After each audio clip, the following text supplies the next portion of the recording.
Welcome back after one. It's been a bit of a longer hiatus than I intended, but life rather got in the way. While I have not posted anything about the active Tour de Fleece, I didn't do a vlogging session or anything, I was ridiculously engaged in it. I legit think I have spun more in this last month than in the last decade. Not an exaggeration. And I'm really, really thrilled with some of my results. Now, not absolutely everything in this tray was spun during Tour de Fleece, but a significant portion of all of these projects were. So the reason I have 3 empty nano bobbins on the side is because I didn't make this video before I plied the first one. And I was intending to, but I got excited. So this is one of what I'm calling my chaos bats.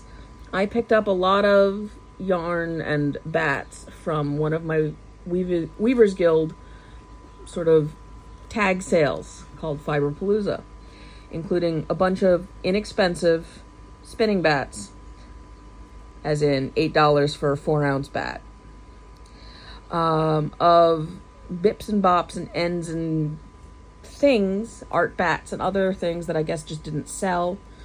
And while I liked this a lot in the bat, in the spinning up, I discovered that this was a little bit, I loved the black wool base, but the add-ins were a little undermixed, so they tried to sit on top and not join into the yarn very easily. It's a little bit more chaos than I like. If they were spaced out a little bit more, I think I'd like it better. But I do still like it, and I'm not as unhappy with the plied version as I thought I would be. But this is plied, but it had been on those 3 nanos. I don't often make 3-ply yarns, but I made the exception here. Okay, I'm dropping my nano bobbins all over the place. All right, next up. These 2 are going to be a 2-ply, and I had 2 bags of the same material. I really loved the colorway, even though it's not my usual choice. Interestingly, the pink is banana fiber.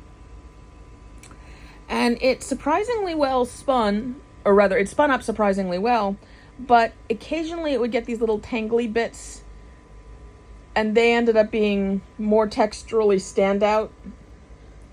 But since it was such a long fiber, they were well blended into the yarn elsewise, so I'm just going to let it be a textured yarn. It's, of course, a little bit thick and thin, which is what I prefer. I like spinning long draw, which means that's an inevitable state of being unless you get crazy perfectionist, and that makes it less fun to spin. So I don't. And I like the texture you get. These guys were the only thing not spun on my e-spinners, either nano or 6.1, which, by the way, Dreaming Robots, yes, absolutely yes. I even made friends with my nano, which I didn't think was possible. It's got a base, and that makes all the difference. I have the earlier nano, not the new one. So this one was already completely spun up before. And it's apparently a Shetland silk blend that's been on my wheel since at the most recent possible early COVID, possibly before that. This one was a barely started bobbin. It didn't even have a full first layer on it, if I recall correctly. Maybe just a little bit into the second layer, I forget which. But it was nowhere near full. So I spun all of this during Tour de Fleece. And it's one of, I believe, a Fat Cat knits in the colorway Carnelian, and it's beautiful. I'm a little worried that this bobbin both feels a little less full and looks like it's slightly thicker yarn.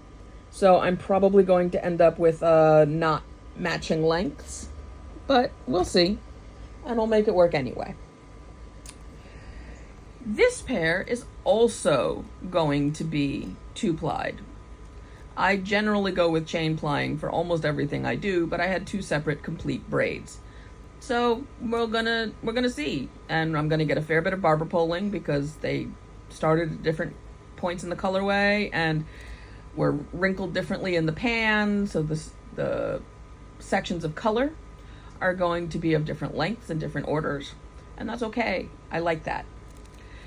This is, I believe, from Fat Cat Knits. Yep. And it's 40 merino, 40 camel, which was delightful, and 20 mulberry silk, which was also delightful. I'm not usually overly fond of merino, but this made it work.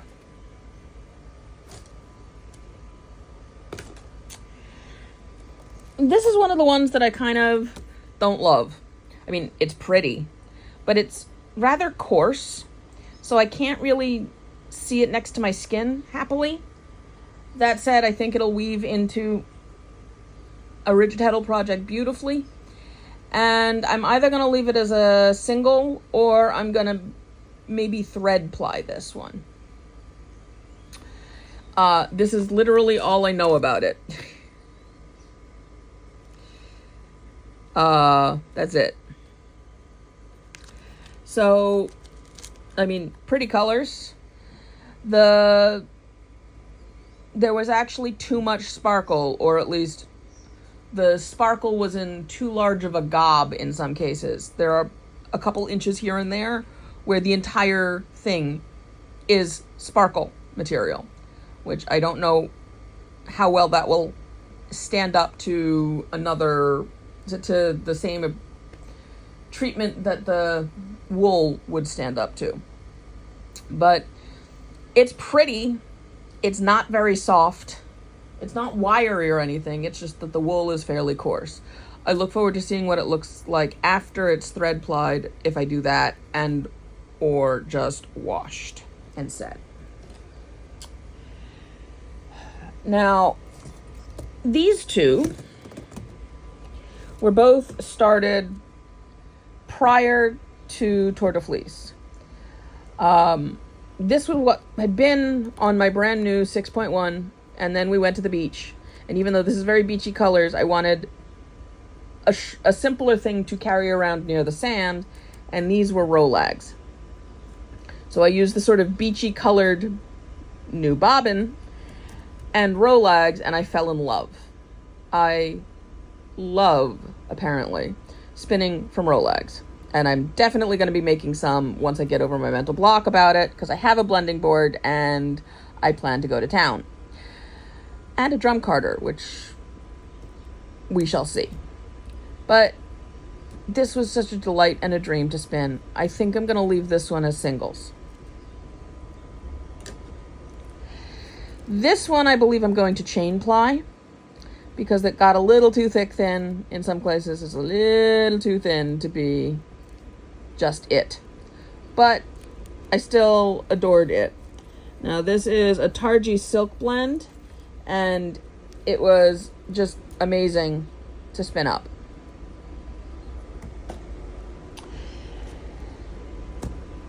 The last of the big bobbins is this one. This one is an Inglenook. So of course it's amazing. Robin's egg, superwash merino, bamboo, and nylon. I'm not particularly fond of merino. I am not particularly fond of superwash, but I am a huge fan of Inglenook, and this was a delight, even though I'm usually not fond of these fibers. And you literally can't get closer to my colorway. Though I prefer the slightly darker version. It's gorgeous. I am torn whether I'm going to chain ply this or leave it as singles. Now, humble, and last, but definitely not least, is the one I'm literally the most proud of the whole set. This one. First of all, it's a nano bobbin, but this is the finest stuff I've ever spun, so it wouldn't surprise me that this has more yardage on it than any of my 6.1 bobbins. It's ridiculous. Sorry about the vehicle noise in the background. We've got a trash truck, yay, resuming their normal rounds. Sympathies to the sanitation workers who didn't get quite what they were asking for and thoroughly deserved in their strike, but yay, the schedule is going back to normal and they got at least a lot of what they were asking for. They certainly deserve to be treated better than by our city. That said, back to this one. I'm trying to get an article put together as a proposal to submit to Spinoff in response to their Summer 26 article solicitation on the theme Stretch. I have been wanting to make this project for years, and I started it on my charka, and it was getting very frustrating, very slow.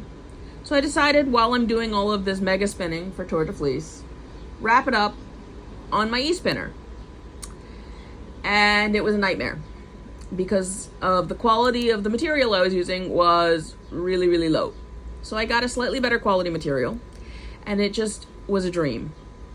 By the end of the first layer of the bobbin, I understood what I was listening for in my fingers and how to respond to the input I was getting.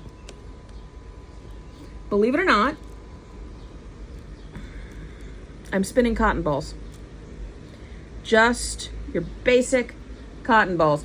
Now, I had bought the Bargain Basement literal Amazon Basics brand, and they were the neppy, horrible ones. Possible, but not fun and annoying on an e-spinner. But these guys, which I found by searching for organic cotton balls, though they say nothing about being organic on the bag, still turned into this, which I think is pretty amazing. And I am looking forward so much to spinning up a couple more bobbins and sampling what it looks like as a 2 or a 3 ply.